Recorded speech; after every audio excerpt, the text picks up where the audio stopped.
welcome to an episode of, I don't know if this is What a Hell of a Way to Die or Lions Led by Donkeys. It could be either. Are you sure it's Hell of a Way to Die? Maybe it's Hell of a Way to Die. Yeah, I can never tell. Francis is obviously Hell of a Way not to here. Donkeys. Yeah. Lions Led by Hell. Nice. So this is obviously a non-standard configuration of What a Hell of a Way to Die because Francis isn't here, and I am joined in studio in London by the one and only Joe Kassabian. Hey, it's good to be here. Yeah, and we're also joined via remote connection with Ross Palethorpe, who is a therapist based in New Zealand. Kia ora, everyone. It's a pleasure to be here. Ross is not originally from New Zealand. And if you thought that was a New Zealand accent, you are fucking wrong as hell. I thought it was. No. Ross can explain his origins. An origin story? Shit. Yeah, I'm originally from the UK and came out to Aotearoa, New Zealand in 2009 and have lived here ever since. So yeah, greetings from the beautiful South Island. So we were talking because Joe and I had a conversation a couple of weeks ago and in preparation for coming here. And specifically, we thought about talking about the topic of the similarities in right-wing politics that we've noticed as regards transphobia in Armenia, in Britain, and in New Zealand. I was in New Zealand recently. I was visiting Ross and his husband, and I realized that like the stories that you guys were telling me about some of the shit that right-wingers were doing and the way that it was like institutionalizing and weaponizing, transphobia was the same as stuff that I was hearing in the UK, was the same as stuff I was hearing in the US. And then Joe was expressing dismay to me about how normalized and unchallenged transphobia is in Armenia as well. Oh, yeah. And it feels like anywhere that you go where there's, vocal right-wing activity happening, this seems to be the drumbeat. This seems to be the topic, the rallying cry, as Alice Caldwell Kelly from Trash Future often says. I hate it when I'm in a coal mine and I start saying cheap, which might be a little bit of an oblique joke for some, but some of us also got that joke. So I wanted to start out basically to ask this question, Ross. Since you experienced this personally, this is targeted at you. I guess I wanted to start with as regards New Zealand. How have you seen this manifesting, and how have you seen this as a foreigner? Also with connections to the UK still from home. How do you see that? How do you see this as kind of like linked? How do you see the similarities? What do you perceive this as being like the common threads? Because it does seem to be happening everywhere. Yeah, it really does, and it's no fun at all to be on the front line of this kind of stuff. So here in New Zealand, we do have quite a vocal. I mean, we're like any formerly British colonized country, right? Like we've got our fair selection of headbangers and right-wing folk, and we haven't noticed the same level of sort of rabid transphobia that you see in like the Murdoch press and in the UK and the US, but we're very good at importing this stuff.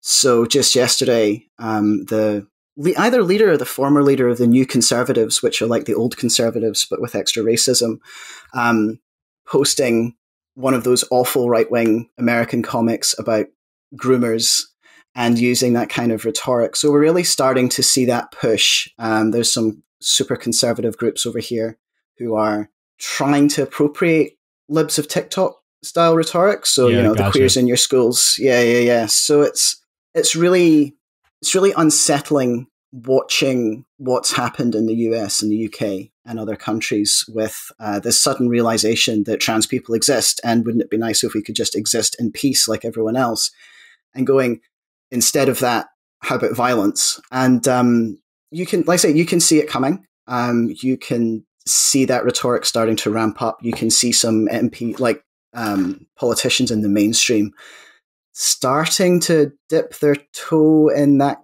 kind of language. And of course, where that starts, there's a real risk that public opinion will follow. So I guess that, at the moment, my current feeling on this is like I'm braced for the worst. I've had this conversation with quite a few people online and elsewhere, and saying, look, this is a real risk. You actually have to shut this shit down right now. Like, you can't wait to have the legitimate concerns that then become, I don't know, transphobes flashing Parliament after bills are passed. It's you actually have to get in there early because we're seeing what's happening elsewhere. But unfortunately, like with so many other things, people just aren't really awake to that yet. I think there's this idea of exceptionalism that somehow it won't be as bad here, it won't happen at all. Whereas I would say in the UK and in the US too, it's like I don't necessarily know if it has been politically successful in the capacity of like politics, by representation, by voter preference. In the UK, that doesn't really matter for what happens with, elite decision making, because the system here is just more or less like the elected dictatorship, and it doesn't matter if trans rights are popular, broadly popular amongst voters. It doesn't matter because enough of the elites have been radicalized that like they can basically they can ignore the law, they can ignore consultations, they can ignore public opinion. In the US, weirdly, the US, as dysfunctional as it is, has slightly more input from the voter in some capacities, and it's also been pretty soundly rejected. But that doesn't really matter in terms of like what's rejected in the ballot. The problem is that you have extremist governments in places, for example, like Texas, and you also have an incredibly active right-wing machine generating the stuff, kind of inspiring stochastic terrorism, trying to inspire violence, trying to call for violence, trying to create this sort of like, children are literally at threat of death right now. You need to go in and shoot up a fucking library or something like that. That's a very common refrain. And so here in the UK and in the US, it does seem like you said, the rhetoric gets so much worse, so much more violent. And I was obviously heartened in November that the US you didn't see this stuff sort of win. It wasn't the winning message that people thought it would be, because it's fucking weird. And it's like an obsession from a small group of people. But the problem is that it doesn't really matter if it doesn't win. Like, Texas is gerrymandered to fuck, and it's got a lot of insane Republican voters. And so like, they're just going to keep doing it. They're going to keep, basically the state of Texas now, if a child even socially transitions or says they want to socially transition, Child Protective Services legally has to get involved to investigate the parents. And, this creates an effect where any minor trying to transition, is at risk of being made a ward of the state because they decide that their parents are abusing them. Some states, basically like Florida, basically has an insane right-wing government, and they've decided to basically make it illegal for anyone using public health care to transition at all, regardless of their age. They were talking about trying to set an age limit that you couldn't transition before age 25, but now they basically said, no, it is illegal to use state funds in state Medicare, because Medicare is funded via states in America, so even though it's a federal program, if you're on Medicare in Florida, you cannot receive trans health care. So like that kind of stuff is happening. Whether or not that's actually a thing, that's not put to the consultation by voters, it's just done arbitrarily. And so you see that like when anywhere that the right has power, it's a thing that they exercise power, even if it's not popular.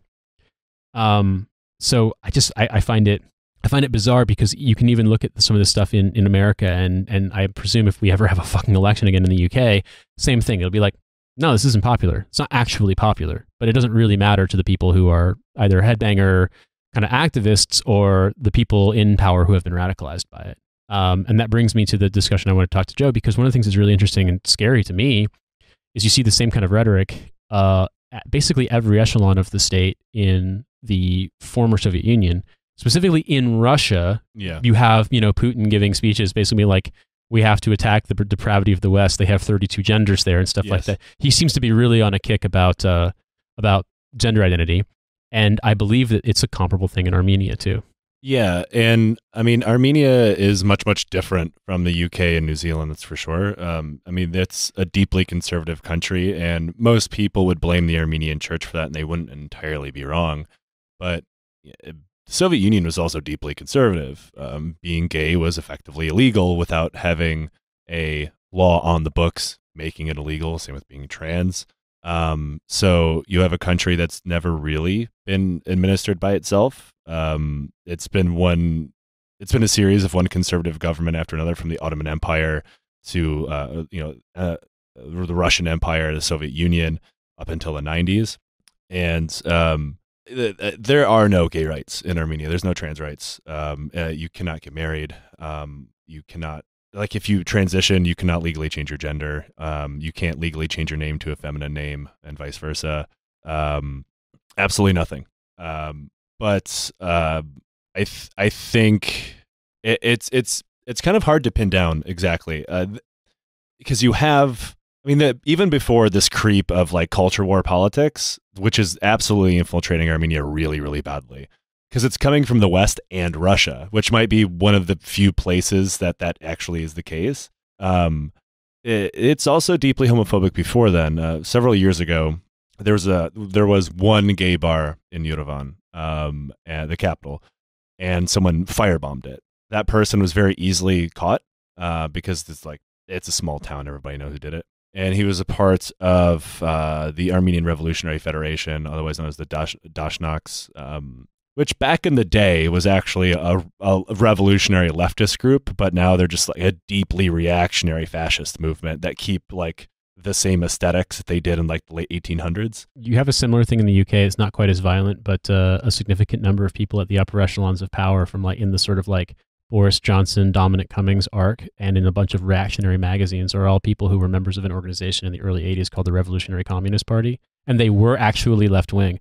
All of Spiked magazine, all of like the concern troll right-wing libertarian shit, people like Munira Mirza, people like, I believe Dominic Cummings himself, all these people, like they were all in the RCP. Brendan O'Neill, the fucking idiot columnist, he was in the RCP. Like, makes no sense, but like there is this weird tendency of people who like they cook their brains on being like a Trotskyist organization and then fucking go hard right. I don't understand it. I mean, in my opinion, most of the leftist movements that were absorbed by the Soviet Union did end up becoming deeply reactionary, because the Soviet Union was incredibly reactionary when it came to like the progressive culture, especially when you're from a Soviet minority state.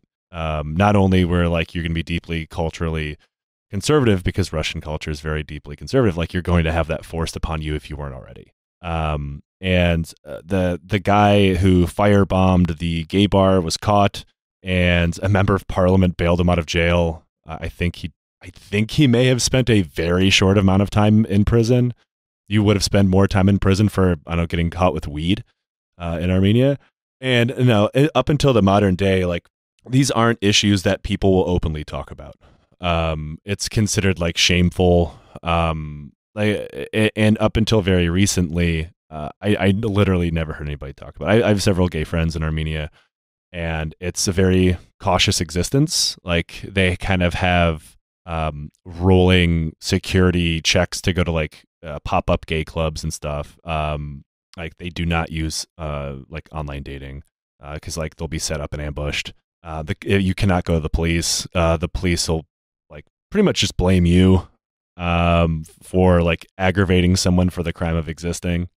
But up until very recently, this wasn't political. Like I don't know how to explain it. Like there was no party in parliament arguing for the rights of gay, lesbian, or trans people. It just didn't exist. And actually at the same time, nobody was actively arguing against it. Like nobody would speak about this in political circles. It was just like, it was considered like, you know, famously, what was it? Mahmoud Ahmadinejad in Iran's like, well, we don't have gay people in Iran. Fundamentally, like there's probably a ton of people in parliament that like, oh, we just don't have that here. Iran is a very interesting case because it's an incredibly homophobic society, and it's a very, very like culturally conservative society in a lot of ways. It's also a very, very easy place to transition. It is not a place where you can be openly gay. However, I do not know why, and I believe that it was like both political opinions as sort of influenced by Ayatollah Khomeini and a specific legal interpretation in Shia Islam. But like, it's very easy to get gender confirmation surgery in Iran. You cannot be gay at all, and so like it is not uncommon for people who are cis gay people to be more or less forced to. I kind of figured, yeah. Actually, apartheid South Africa did the same thing. That's insane. Yeah. Jesus. Not laugh. I mean, like it's fucked up. It's fucking but nuts. Like it's like I know there's a fucking Pedro Almodovar movie about a guy who gets revenge on a dude by basically kidnapping him and force femming him, and like it just feels like that but real. It's insane. Yeah, it's and recently it's becoming political. And you see, much like in the US, I assume in other places as well, it starts from like the extreme fringes. Like, you know, like Facebook groups and shit like that. And they will start importing culture war, whether it be from Russia or the US. Functionally, there is no difference between the two kinds of culture war now. It's like, oh, there's 3,000 genders and they're going to force like force your children to become this other gender, or the decadent West is going to make all of your sons gay. Yeah, exactly. I have heard that the children use litter box because they identify as cats. Yeah. In Lviv, Ukraine. Never mind. In the Denver, Colorado. Yeah, and like it's shit like that, and it was never this political animal before, and now you start hearing like the fucking All Catholicos, which is like effectively our Pope, because Armenia has its own church, like kind of parroting culture war shit, which is deeply fucked up, because it's mostly a very devout country. So like up until 2020, really, that guy stayed out of politics because there's kind of this handshake agreement that he should. But now the far right, which is thankfully in opposition in parliament, not that the majority in parliament's any better, is really starting to parrot all the same stuff, and they're making like this issue, which of course, like if Armenia is much more welcoming to gay and trans people, there would be more openly gay and trans people, because that's how that works. People can suddenly feel free and live safely. Weird how that happens. But like they're making it sound like, because there are a lot of gay and trans people in Armenia, and like they simply have to live in hiding. And there's a lot of like support groups online that get like infiltrated by like right-wing shitheads and try to dox these people. So they turn it into like, oh, the West is influencing our children to live this, choose this lifestyle. Like famously, like a couple months ago, is a horrific case of two gay men. One was, I think, 19, and the other one was 16. And I understand if you're listening, those ages sound pretty fucked up, especially because they've been dating for quite some time. But you should probably also understand in Armenia, if that was a man and a woman, nobody would have a problem with it. That's considered completely acceptable. So this turned into this groomer thing, because parents found out, I believe it was the younger man's parents found out about the relationship, and was like threatening to send him away if he kept making contact with him. So they committed suicide. And this was this. I think this is the first time since maybe the gay bar bombing that like an actual news article about gay people was a fucking headline story in the country. So that's the angle that got taken on it. It's like, oh, obviously the older man was like preying upon this younger one, and I'm not like, I don't know the situation exactly, but that does not seem to be what was happening. Like the sister of one of them was like, no, they're in a loving relationship. That's not what's happening. And especially in a country where like if you were my age and you dated a 16-year-old, nobody would fucking care. But because they were gay, it's like and immediately you get the groomer shit. You get this decadent West is turning our children into gay demons or whatever. All this shit. And like before then, people just didn't talk about it, but now that has been the lightning rod. It's the fucking drag queen story hour for Armenia, right? Like people are like, we have to stop it, or this is going to happen more. There's like, and like that wasn't a murder, or that wasn't a suicide. That was a murder suicide, and he murdered that child, and like. Except he's also not a child if it is female. Exactly. I mean, technically speaking, 16 and 19 is legal in Britain. Like, I'm not going to say, I'm not. I mean, it's legal in some states in the U.S. as well. Yeah, because in Britain, you're legally an adult when you're 16 in most circumstances. We can now go live to our gay demon correspondent for a reaction. No, I was going to ask you a question, Ross. I was going to ask you, Ross, because I mean, it was something that I thought this parallels when I hear Joe's kind of exposition on this, is that the UK was a place where, you know, even as a deeply conservative and I would argue reactionary society as well, you know, homosexuality has been legal since the late 60s. The age of consent in the UK it was higher for gay people. It was normalized in the 90s, I believe, 90s, early 2000s. I can't quite remember. So it's basically 16 for everyone, unless you're like in a position of authority, and then it's 18. But in trans rights, there were some decisions for like the Gender Rights Act and things along those lines, consultations to that effect in the mid 2000s that passed without huge opposition, to my understanding of the story. And now we've gone to a situation where that is fundamentally not the case. It's a lightning rod for the most insane politics and a really, really hateful eliminationist view of politics. And you basically cannot find pro-trans voices pretty much anywhere in media or politics in the UK, unless they're like very, very kind of, strident voices that are constantly on the defensive, and they are absolutely in the minority.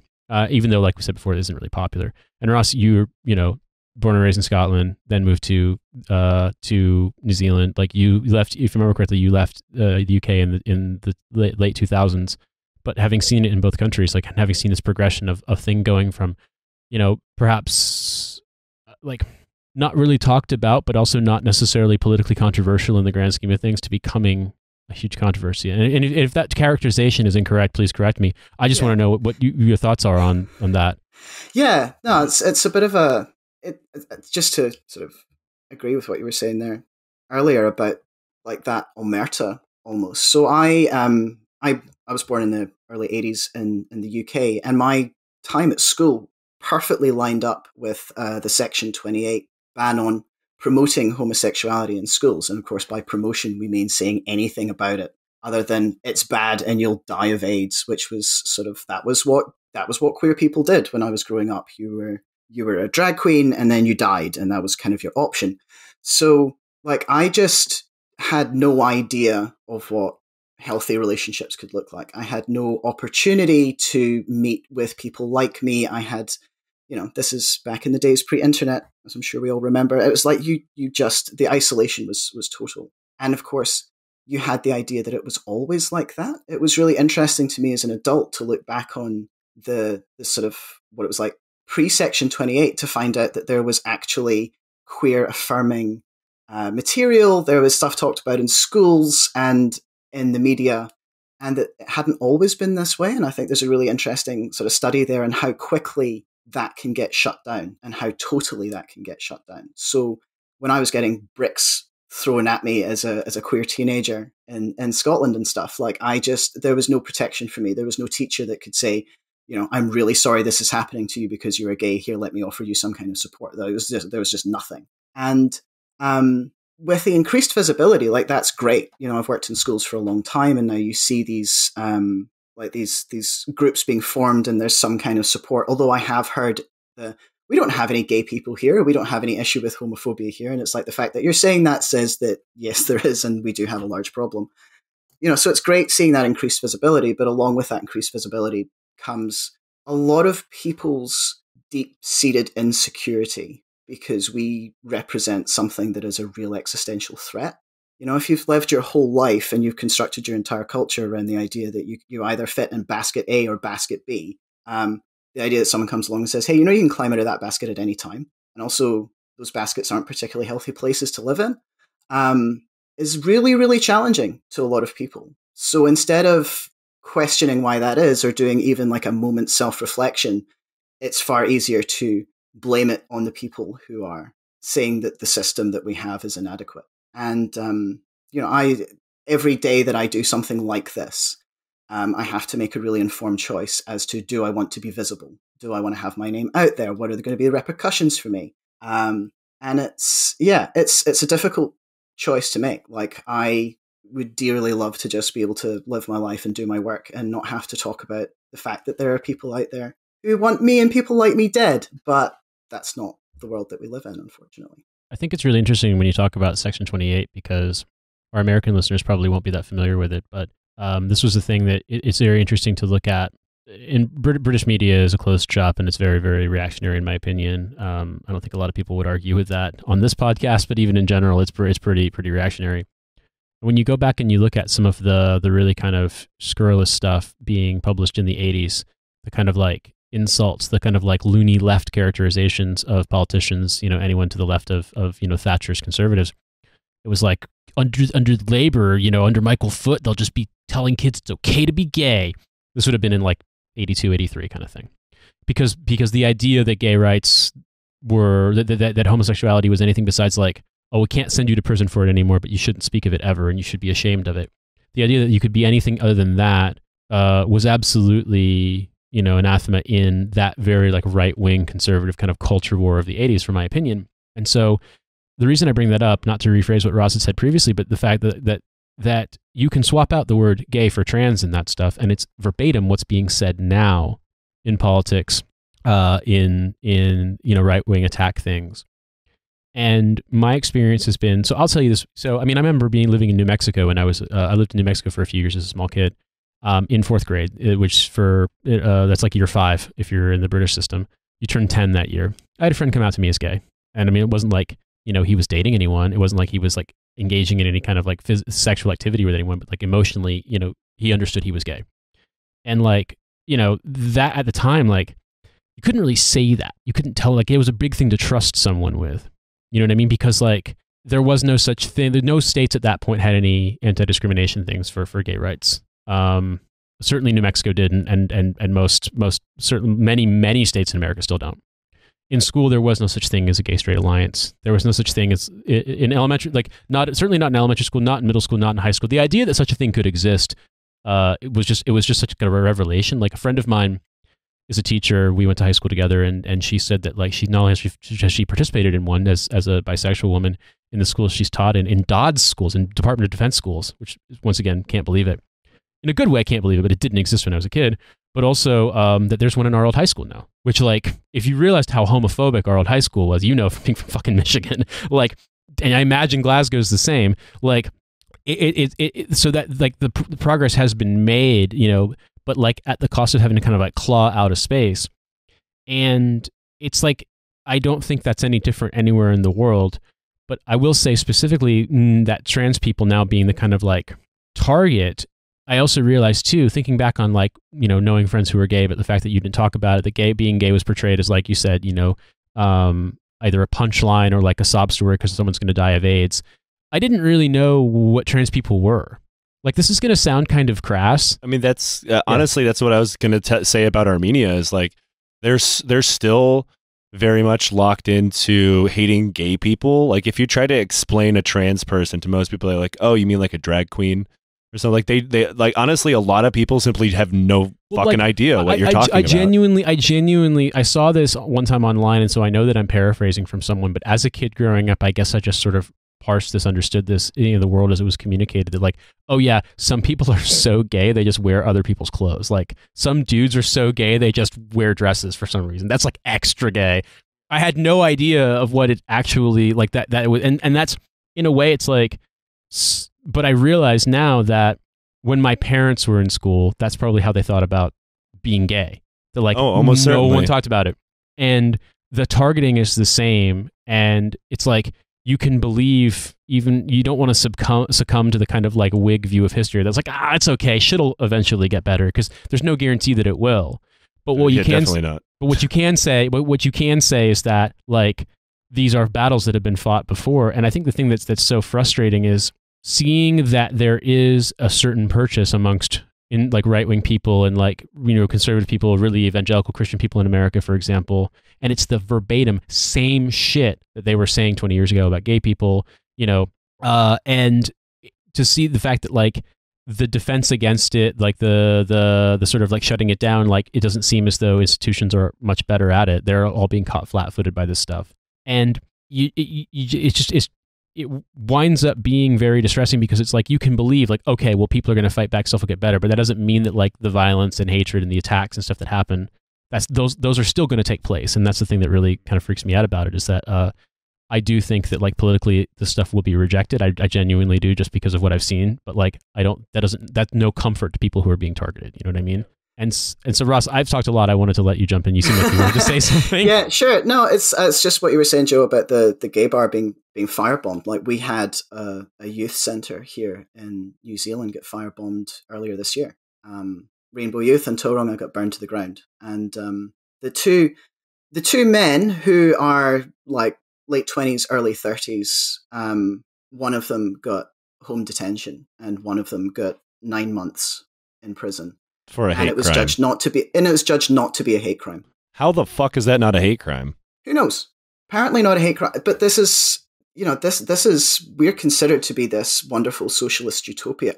But this happened like months ago, and it happened off the back of this kind of rhetoric. And also, we've had the same as a lot of other countries. We've had a couple of bills passed through Parliament around people's right to change a single letter on a couple of documents, and have access to healthcare and things. And it's that's stochastic terrorism. That definition of, you look at these guys and they look like they couldn't organize their way out of a paper bag if it was open at both ends.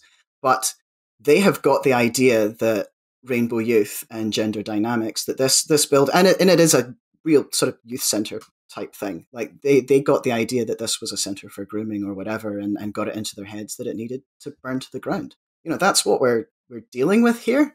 And it's really unsettling to have this going on in the background all the time. Like just this awareness. People think this way. Do you feel like social media, I know that's a common thing that gets blamed, but do you think that social media is a key driver, or is like the key driver here? Because the thought crossed my mind that like the fact that guys in, I don't know which island in New Zealand that this took place in, but like would basically in a relatively quick span of time, like shit that started with right-wingers in America, that the same rhetoric, the same sort of point of focus makes it all the way down there. And similarly, what you're describing and stuff in Armenia, like being driven by Facebook.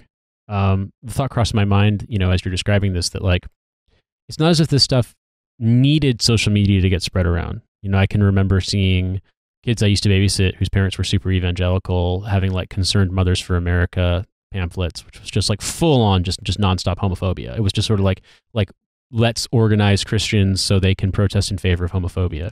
Let's protest against, let's complain against any kind of thing that would allow for gay rights.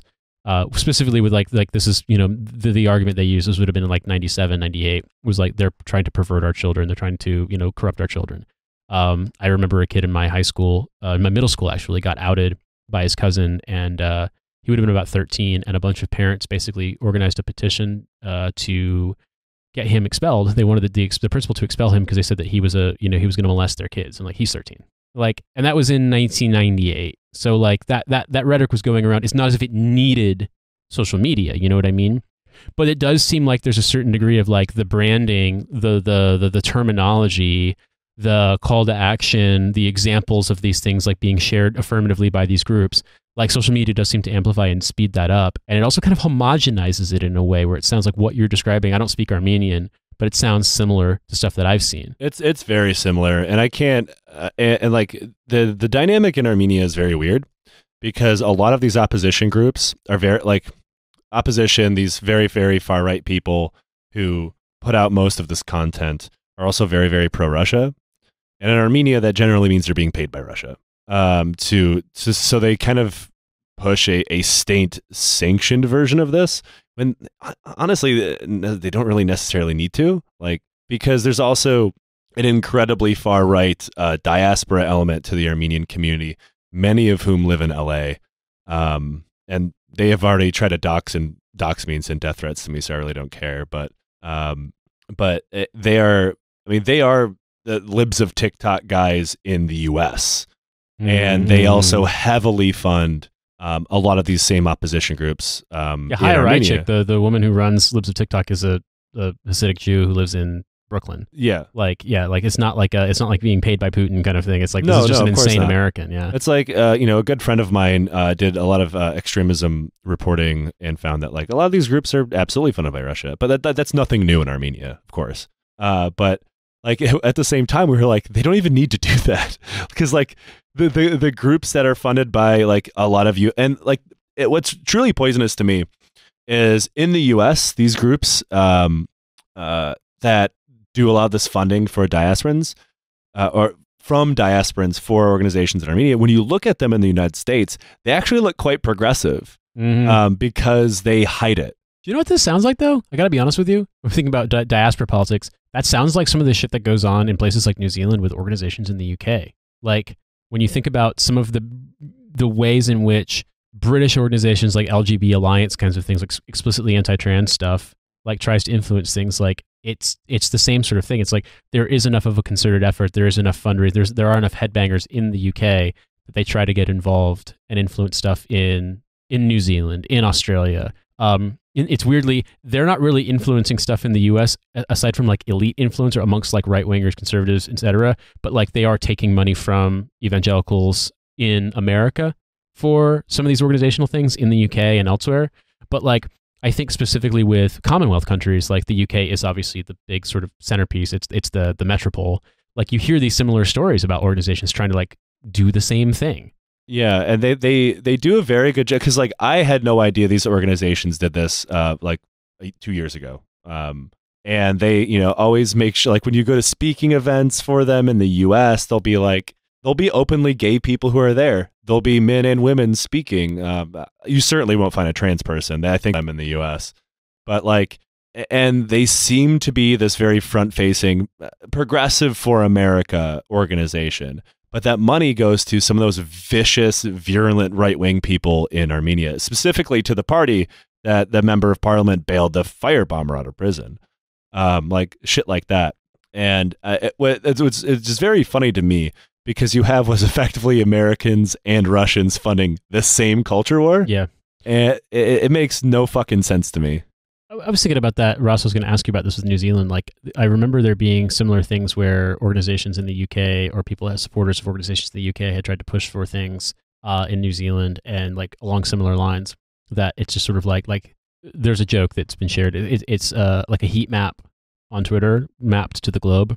Ross knows exactly what I'm going to talk about, where basically they did a heat map to show how prevalent hashtag was being shared in different countries, like how like the density of users. And so it was sort of like like the brighter, the more intense the glow, like the larger the sort of like light blob, like the more intense it was in that geographic location. And it was of course a transphobic buzzword hashtag. And there were like little dots around the globe in a few clusters, but Britain was just like fucking glowing. Like it looked like the Chernobyl elephant's foot. And so it's like it is obviously the metropole of English language transphobia. And I think Commonwealth countries are places where a lot of this stuff winds up getting visited. So I was wondering, like, have you seen that kind of stuff, Ross, where it's like transnational stuff with like Brits, Americans, etc.? Yeah, I'm interested in your perspective on that. Yeah. Oh yeah, 100%. And it's so recently there was as I said, parliamentary select committee regarding, there was like a couple of bills went through in really short order. So bill proposed, then it goes out for consultation. You can make a written and then an oral submission to the select committee, and then they take things back. So in the select committee regarding our right to self-ID, there was a really prominent, so our national party, sort of, they'd like to call themselves centre-right, but they are being pulled rightwards, increased evangelical people getting elected to the list, etc., etc. And it was the former head of that party who was sitting in select committee talking about the Tavistock Clinic in the UK, talking about lots of UK talking points. Like, this guy has, had absolutely no bearing, A, on what we were talking about, which was the right to, like, a really minor administrative point, but also had just lifted it wholesale. It was like watching J.K. Rowling's Twitter feed just coming out of this guy's mouth. It was wild. And it's the fact that there's no effort to even repackage it for a local audience. Like, they just, it's lifted wholesale. It's very lazy, but it's very effective, because you then have to try and argue against people with actual facts and data, and we know how much right-wing headbangers love to do that. So it's very, very weird, and it's not applicable to our circumstance in a lot of places, but you expel a lot of energy and a lot of time trying to argue against it. Yeah. And that's what they want, obviously. From my experience, virtually all these people that end up, being libs of TikTok people or J.K. Rowling turfs, whatever the fuck you want to call them, most of the time, a lot of their belief system, whether it be their transphobia, their homophobia, everything else, most of a substantial amount of the rest of their belief is like hugely staunched in conspiracy theory. Like they'll also be COVID denialists. They'll believe other weird, like, QAnon adjacent shit. And now they're banging on about groomers and, all the, like, because QAnon, that's the thing that I think people forget a lot about it, is that, if you've really kind of paid attention to it, is that the core kind of tenet of QAnon is that it's like, we are in the know about the Clinton crime family who are sex trafficking children. Yes, it's all based on like this intense obsession with pedophilia. Exactly, yeah, and the idea that they're, the everything in the Democratic Party, everything in American media, immediate elites are secret codes basically to let like lizard people, pedophiles communicate with each other. And that's another thing is that I think you find that I was thinking about what you were saying because I think about people that I know in real life that I've seen share stuff online who are transphobic and like obviously cut the fucking people out of your life, but like people that I know who I've seen sharing that shit from the military, it's not as much as the people that I'd see sharing anti-black, racist, or Islamophobic shit in America. You know what I mean? In the sense that like I have seen it. Don't get me wrong. I've seen people from people I grow up and just like, well, that person's a fucking turf. Great. Like when some of the shit about there was I can't remember the name and I don't want to say the name wrong. But there was a woman who was a trans woman who was a swimmer and was competing in like a high level race. And God, I forgot about that shitstorm. It was insane, and it was a couple months ago, and like it's already completely just disappeared. But like I saw people that because I swam in high school, and I swam in a club that was very highly ranked in the U.S. And I saw friends of mine from high school who were both cis men and cis women who were defending trans rights, and I saw a lot who were attacking trans rights. And it was like, but I didn't see anywhere near as much as, for example, just like the people I was in the army with, just boatloads of fucking racism and Islamophobia. That's like the default setting on a lot of these dudes' Facebooks and shit. Yeah, I think that's a default setting for a lot of people in America in general. Agreed. And they're kind of, because I think a lot of people our age, I'm 34, you're 38. Yeah, 38. A lot of people our age, by the time they were adults, like blatant open homophobia was kind of not acceptable. Like, not to the degree that it was even like as recently as the 90s, I'd say. Of course. Like, we were children for the most virulent part of American homophobia and transphobia, at least back then.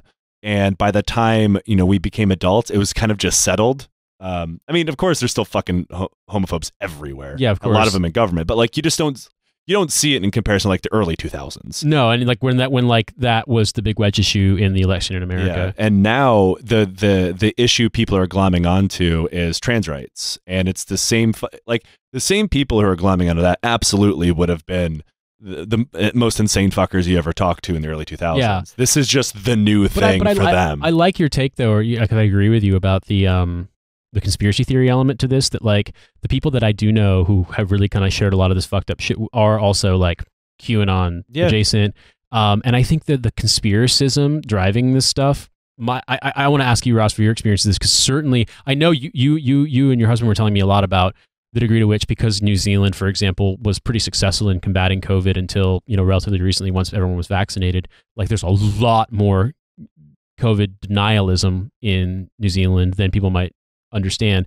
And conspiracy theories is a huge driver in this shit. Similarly in the US, I was wondering what your experience has been with all of this, like as regards when we're talking about trans rights.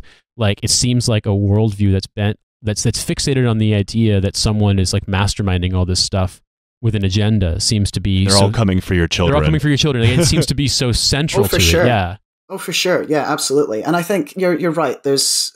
You see a lot of the prominent sort of transphobic grifters also going headlong into COVID denialism and, big pharma and all of this stuff. And it's always funny. Really, just to interrupt you really quickly, which isn't as big of a thing in the UK. It does happen. There are people who are sort of like there's like, oh yeah, because trans rights, transgender was invented to sell pharmaceutical pills and stuff like that. It's fake. It's big pharma. But like in the hard COVID denialist shit, that doesn't have as much political traction here. Even if people are super transphobic, but it seems like what you're saying in New Zealand is like it might.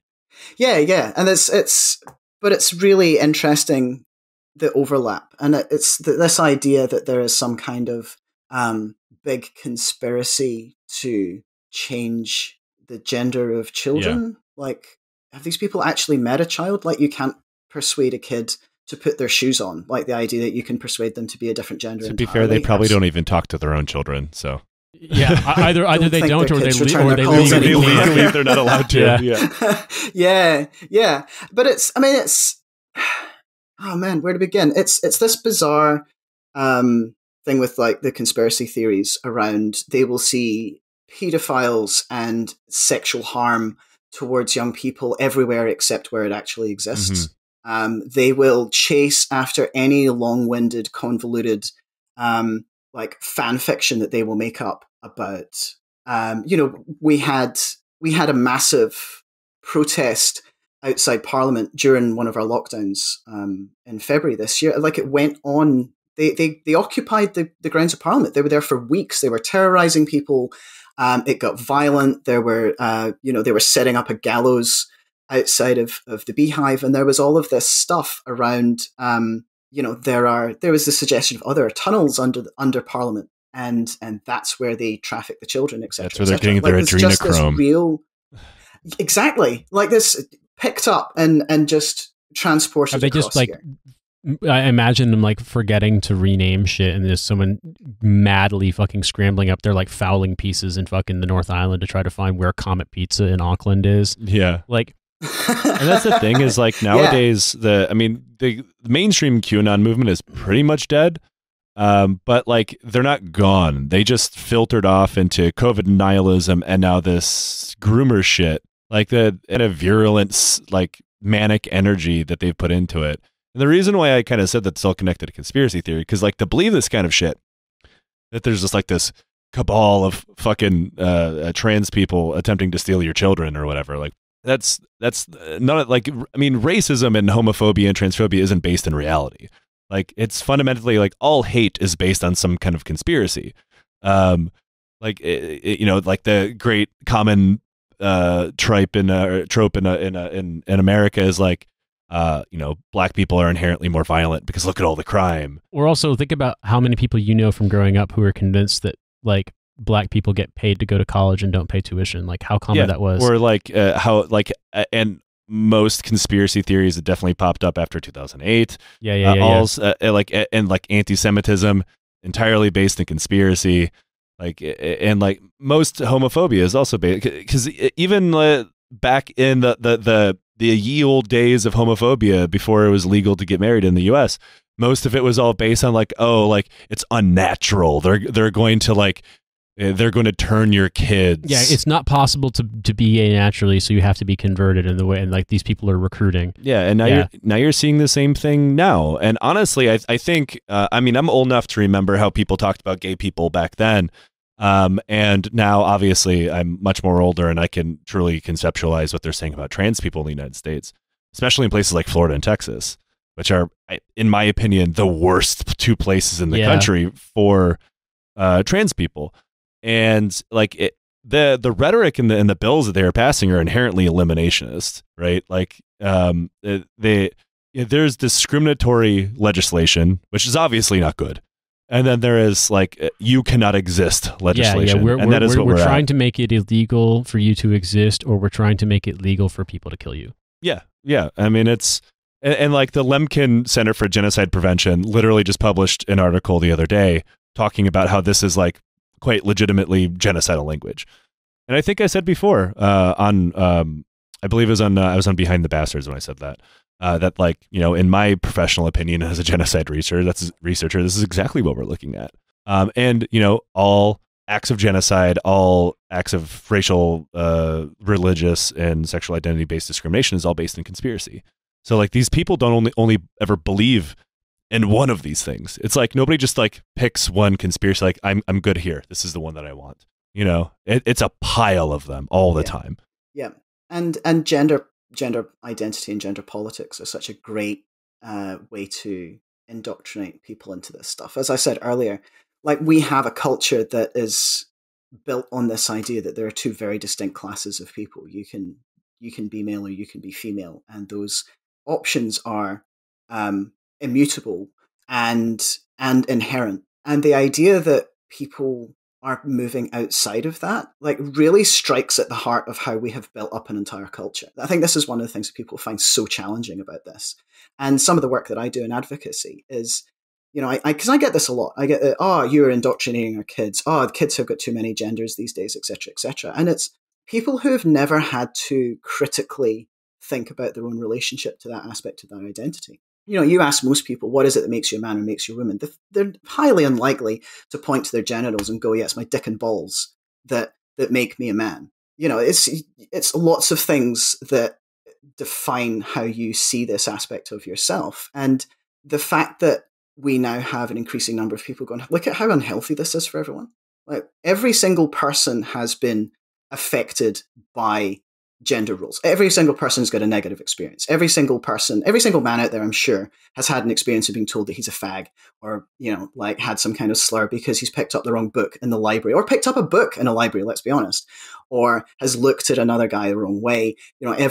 Every woman has got a story of like being treated like shit in the office or wherever, or being sexually harassed or whatever. And I'm not saying that these things are the same, but we all have these stories. We all have these experiences of like trying to venture out of these roles even a little tiny bit and being punished severely for these transgressions. So the idea that you then have people who are transgender and gender diverse going, actually, fuck this. This is bullshit. And stepping outside of that really shines a light on the roles that everyone else is playing. And that becomes extremely uncomfortable. If you've defined your entire life by the fact that you've got a cock and balls, the idea that people are like, well, maybe that's not the defining factor here, is really uncomfortable. People don't like to think of this stuff because it calls into question absolutely everything. Like, you look at the stuff around trans people in sport, and then you start asking, well, why actually do we need two discrete categories for a lot of sports? Like, does there really need to be a women's darts championship and a men's one? I ride mountain bikes. That's what I do. It's like the need for there to be a distinct sex class in that. There's really good questions and really good debate that could be had around this. Like, there's lots of awesome discussion that could happen around when do we need sex-based classes for various things? Where do we need single-sex spaces for things, and when don't we? But unfortunately, it's been hijacked by these absolute screaming weirdos who turn everything into boil everything down into the same 5 sentences that make no sense. And you find yourself trying to combat this instead of having. I genuinely had a moment like that where I don't think what they were doing, it was a little bit ham-fisted, but it wasn't like turf rhetoric. But the council I live in, the borough of Southwark, is doing a thing that's basically like, education to try to combat harassment of women and girls. But just the expression, just something women and girls in the UK is oftentimes a turf buzzword. And so you have to really scrutinize what's being said, because I'm like, well, fuck God damn, is Southwark Council doing turf shit? No, they're not. I mean, it's really stupid. They've done this ad campaign about like imagining like a young man walking down the street being catcalled by women, like, well, if this was you, then fucking you'd feel bad, so don't do it. I'm like, yeah, imagine if men got harassed ever. And it's like, damn, yeah. Like, I understand the point they're making, but also this point, it's like, guys, this is really stupid. But that's the thing, it's like, it's stupid, but from what I can tell, it's not transphobic. It's not turf shit. But like that expression in its own right, just in anything in the UK, you're like, oh fuck, this is turf shit, isn't it? And it's like, because like you said, it's a discussion that needs to be had. There are things that need to be need to be debated, but like it's like, I don't want to compare these things in the sense of saying they're equivalent. I'm just saying that I've seen a similar reaction, that like when it's a thing that's relatively benign, but like 10-15% of people get mad at it, that 15% of people go fucking insane, whether it's a traffic diversion thing for fucking no cars allowed here, or it's trans rights, like they just fucking lose their minds about it. And that brings me to the point that I wanted to kind of close on here, which is that one thing that I think is really, this is a theory of mine, and I don't think that's like a definitional thing, but I'm interested in your reactions. We talked a little bit about social media. We talked a little bit about the similarities and approaches and like how you've seen this stuff happen over the last, 20, 30 years. But I also have this theory, which is that the internet allows you to curate a view of reality to make yourself fucking miserable and angry all the time. And it's not just the algorithm, it's what you choose to believe, it's how you choose to let yourself react. And I'm just like, because even when all of your deductive faculties should be firing, saying, this is so obviously just fake or meant to piss me off or cherry-picked, it doesn't matter. People seem to get sucked into like a cherry-picked version of reality that makes them mad. They're like, hell yeah, I'm going to go on the computer and be mad. And like, that seems to drive so much of this, because I'm wary of making direct comparisons to say that these are the same things, but like, it's not lost on me that many of the people that I see, that I know, or I hear stories about fucking howling and screaming about trans rights, groomer shit, or like fucking like, isn't this disgusting? They're invading women's sports, etc. They don't know any trans people at all in their lives. Of course they don't. They only see them as like this propaganda caricature that pops up in whatever weird thing that they're reading. It's like in the UK where the people where it pulls the hardest, like ban all the foreigners, we hate foreigners, foreigners have ruined our country, are living in communities where it's like 99% white British. Yeah, of course. Like it's a similar phenomenon. Yeah. But it becomes self-fulfilling. Like, so you have your 10% of absolute screaming transphobes who are just obsessed. Yes, like, they are obsessed. They're not with just it. screaming It is penis, really frightening. nonstop. Very weird. Yes, Watching they are so concerned about trans sex. these middle-aged, Yeah. These middle-aged white women who've never had an orgasm in their life, who are just absolutely just obsessed with cock. It's I'm a gay trans guy and I think about cock less than they do. I'm fairly sure. But so they capture a lot of the conversation. And they make it seem like it is the dominant narrative that lots of people hate trans people. So you get trans people who are less comfortable being like having discussions like this, just going about their business. Like a lot of people that I work with are really socially isolated because they have bought into this idea, as you said, Nate, this idea that people are just mad at them all the time and they don't leave the house, they don't go out, they don't live their lives. And I'm not saying that it's completely safe out there, because it's not, and I know it's not. But when you start to think that everyone is out to get you, you're not going to go out, you're not going to make connections, you're not going to make friends, and therefore people are less likely to meet you and are less likely to see you as a real person. And it works very well to create this kind of divide. And I remember shortly after, because I transitioned as an adult, and I remember that fear of, am I ever going to get a job again? Am I going to end up living under a bridge with the other trolls, was I think my exact line to my partner. And it's been really interesting to me. The vast majority of people just do not give a fuck. Like, they genuinely don't care. A lot of it is, that, I don't really understand it, but as long as they're happy and not in my face about it, then it's fine. And it's very easy to be convinced otherwise. And that's kind of the point here. That's what they want. Like, that's it. It's, if you convince a minority that everyone is out to get them, then a lot of the terrorism. I mean, it's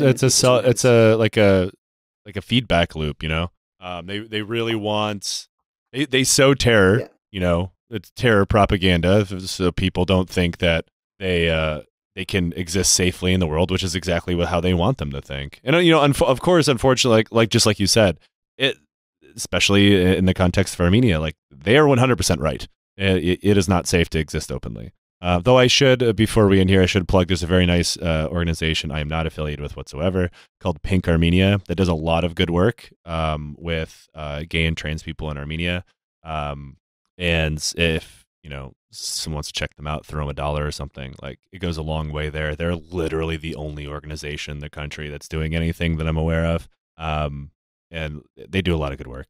But, hopefully there will be more of them. But who knows? It's going to be 2023.